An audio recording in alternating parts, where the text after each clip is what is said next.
Malaikottai Vaaliban, Mohan Lal ഇപ്പൊ ഏറ്റവും അടുത്തിറങ്ങിയിരിക്കുന്ന cinema. അപ്പൊ ഞാൻ ആ സിനിമയുടെ ട്രെയിലറാണ് ഇന്ന് കണ്ടത്. അപ്പൊ ആ സിനിമ ഇന്നാണ് ഇറങ്ങിയേക്കണത്. ആക്ച്വലി ഞാൻ അത്ര സിനിമ പ്രാന്ത് അധികം ഇല്ലാത്തൊരാളാണ്.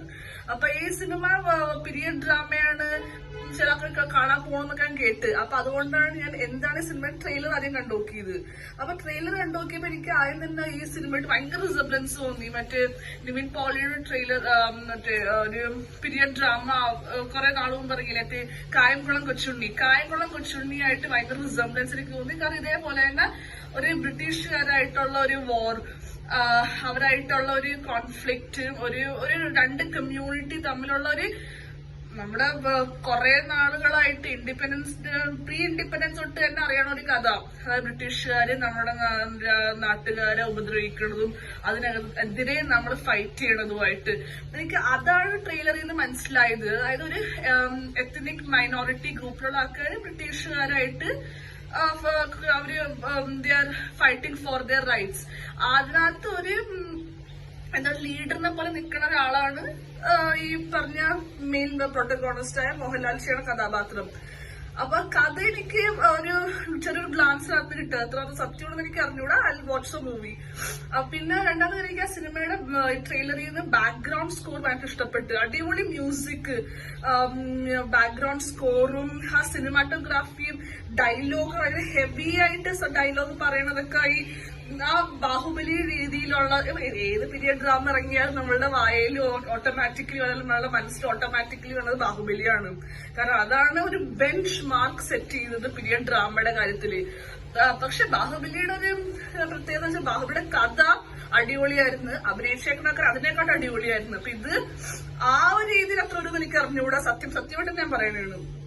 കഥ എത്ര അടിപൊളിയായിരിക്കും, അഭിനയിച്ചേക്കുന്ന ആൾക്കാർ എത്ര അടിപൊളി അഭിനയിച്ചിട്ടുണ്ടാവും എനിക്ക് അറിഞ്ഞൂടാ. അഭിനയിച്ചേക്കുന്ന മലയാളത്തിലെ സൂപ്പർ സ്റ്റാർ ഒക്കെ തന്നെയാണ്. എന്നാലും പക്ഷെ ബാക്ക്ഗ്രൗണ്ട് സ്കോറും ഡയലോഗും അതെനിക്ക് ഭയങ്കര ഇഷ്ടപ്പെട്ടു. ആ ഒരു വിഷ്വൽ ട്രീറ്റ് എനിക്ക് ഭയങ്കര ഇഷ്ടപ്പെട്ടു. ഈ ഒരു ട്രെയിലർ ആണെങ്കിൽ പോലും ഞാൻ എന്റെ ലാപ്ടോപ്പിൽ നിന്ന് കണ്ടതാണെങ്കിലും അത് ഭയങ്കര ഒരു ഇഷ്ടം തോന്നി കാണാൻ വേണ്ടി. അത് എനിക്ക് ഭയങ്കര ഇഷ്ടം തോന്നി. പിന്നെ കാസ്റ്റിംഗ് എനിക്ക് തോന്നുന്നത് അധികം ആൾക്കാർ മലയാളത്തിൽ നിന്ന് ആ സിനിമയിൽ ഉണ്ടെന്ന്. കാരണം ഞാൻ രണ്ടുമൂന്ന് ഫെമിലിയർ ഫേസസ് കണ്ട്. പക്ഷെ ഞാൻ വിക്കിപീഡിയ വായിച്ചപ്പോ അവരൊന്നും പേരുണ്ടായില്ല. മോഹൻലാൽ ഉണ്ടായി, പിന്നെ രാജീവ് പിള്ള ഉണ്ടായി വിക്കിപീഡിയ അനുസരിച്ച്. പക്ഷെ ട്രെയിലറിൽ എനിക്ക് തോന്നി ഇത്രയും കൂടി മലയാളത്തിലുള്ള ആൾക്കാരെ ഐ കുഡ് പോയിന്റ് ഔട്ട്. ചിലപ്പോ മൂവി ഇറങ്ങി കഴിഞ്ഞിട്ട് അത് മാറ്റുമായിരിക്കും. അപ്പൊ ട്രെയിലർ എനിക്ക് ഭയങ്കരമായിട്ട് ഞാൻ കാണുമോന്ന് സംശയമുള്ള ട്രെയിലറാണിത്, മൂവിയാണിത്. കാരണം മരക്കാര് കണ്ടിട്ട് അതിനകത്ത് എന്താണ് കാശ് പോയത് സങ്കടം അത് കണ്ടിട്ടുള്ള, പിന്നെ ഈ പീരിയഡ് ഡ്രാമ വെറുത്തുപോയി മരക്കാർ കണ്ടു കഴിഞ്ഞിട്ട്. അപ്പൊ ഇനി അതേപോലെ ആവോന്നുള്ളൊരു പേടി കൊണ്ട് ഞാനിത് തിയേറ്റർ റെസ്പോൺസ് അറിഞ്ഞിട്ട് ഈ സിനിമ കാണുള്ളൂ. കാരണം മരക്കാര് പോലെ ആയി പോവാതിരിക്കാൻ വേണ്ടി. കാരണം പീരിയഡ് ഡ്രാമ എന്നെ വെറുത്തുപോയി മരക്കാർ കണ്ടു കഴിഞ്ഞിട്ട്.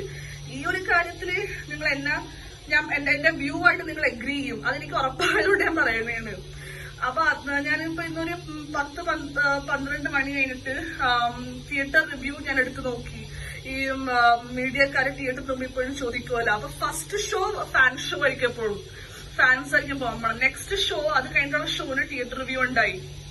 അതായത് സമയം വീഡിയോ എത്ര മണി ഏത് സമയത്ത് അപ്ലോഡ് ചെയ്യുന്ന മനസ്സിലാവും. അത്ര നല്ല റെസ്പോൺസ് അല്ല. എല്ലാവരും കുഴപ്പമില്ല, അത്രയൊന്നും ഇല്ല, ശോകമാണ്, ബോറിംഗ് ആണ്, വിഷ്വൽ ട്രീറ്റ് ചില ആൾക്കാർ പറയുന്നത് എനിക്കും തോന്നി. കാരണം ട്രെയിലർ കണ്ടപ്പം ആ ബാക്ക്ഗ്രൗണ്ട് മ്യൂസിക്കും സിനിമാറ്റോഗ്രാഫിയും ഒക്കെ. പക്ഷെ കഥ അത്ര മന്നണ്ട, അഭിനയിച്ചേക്കുന്ന ആൾക്കാർക്ക് അത് അഭിനയിച്ച് ഫലിപ്പിക്കാൻ പറ്റിയാന്നൊന്നും ഒക്കെ സംശയമുള്ള രീതിയിൽ തിയേറ്റർ റെസ്പോൺസ് അത്ര നല്ലതല്ല സിനിമയുടെ. അത് നിങ്ങളും 2-3 തിയേറ്റർ റെസ്പോൺസ് എടുത്തു നോക്കിയാൽ മനസ്സിലാവും. കാരണം എന്താ പറയുക, എനിക്ക് കാശ് കാണാൻ അത്ര വലിയ താല്പര്യമില്ല, അതുകൊണ്ട് ഞാൻ തിയേറ്റർ റെസ്പോൺസ് എടുത്ത് നോക്കിയത്. പക്ഷെ ഞാൻ ഇത് ഒരു മോശം സിനിമയാണെന്ന് എഴുതി പറയണതല്ല. എന്താ പറയണത്, മരക്കാർ കണ്ടതുകൊണ്ടുള്ള ഒരു ഇൻഫ്ലുവൻസ് ആണത്. കാരണം ഒരു പ്രാവശ്യം അങ്ങനെ ഒരു അബദ്ധം ഒരു നായകനെ പറ്റി കഴിഞ്ഞാൽ പിന്നെയും അത് ആവർത്തിക്കരുത്. പക്ഷെ ഇവിടെ അത് പിന്നെയും ആവർത്തിച്ചോ എന്നൊരു സംശയം കൊണ്ട് പറയണം. പക്ഷെ ഞാൻ ഉറപ്പായിട്ട് സിനിമ നോക്കിയിട്ട് കാണും ഈ cinema. Seeing how things are going. Yeah, I think it should be somewhere between Malaikar, and I'm expecting them to do a better job than Malaikar. മലക്കാരനെക്കാട്ട് എനിക്ക് തോന്നുന്നു അവര് നല്ലൊരു ജോബ് ചെയ്യും എന്നാണ് എനിക്ക് മോഹൻലാലിന്റെ വിശ്വാസം. അത്രയും ഒരു ഗ്രേറ്റ് ആക്ടർ ഒരു ലെവൽ ഒരു സിനിമ സെറ്റ് ചെയ്യുമ്പോൾ നെക്സ്റ്റ് സിനിമ അതിനെക്കാട്ടും മുകളിൽ കൊണ്ടുവരാൻ പറ്റും എന്ന് വിശ്വസിക്കുന്നു.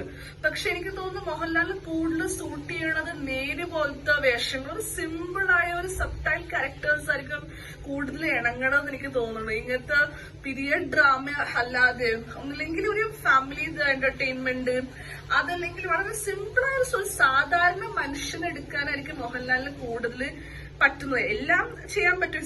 It's not as a complete actor, but I think ഒരു സാധാരണ ഒരു മനുഷ്യന്റെ ഒരു വേഷം, അങ്ങനത്തെ ഒരു സിമ്പിൾ മാനർ സ്റ്റോറി കാണിക്കുന്ന വേഷങ്ങളായിരിക്കും അദ്ദേഹത്തിന് കൂടുതൽ ഇണങ്ങണമെന്ന് എനിക്ക് തോന്നുന്നത്. Anyways, we'll see how the movie goes. I've seen the trailer and I also saw the theater response.